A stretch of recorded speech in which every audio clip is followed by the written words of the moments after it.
I have here a small bottle of WD40, and as you may know, there's always a little stick to the side that you can attach to the top to get to difficult to reach areas. So I have a kitchen cupboard here that's very squeaky. I'm going to use some of this to get rid of that noise. Let me show you. This is my kitchen cupboard, and so that's very squeaky, so I'm going to put some WD-40 to eliminate that noise.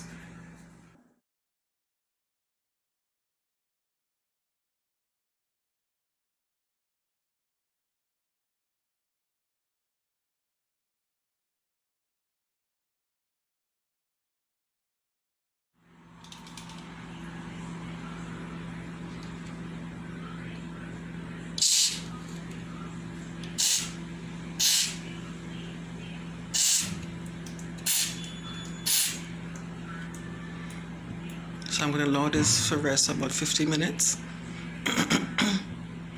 Then I'm going to check it. Looks like a charm. I'm super pleased.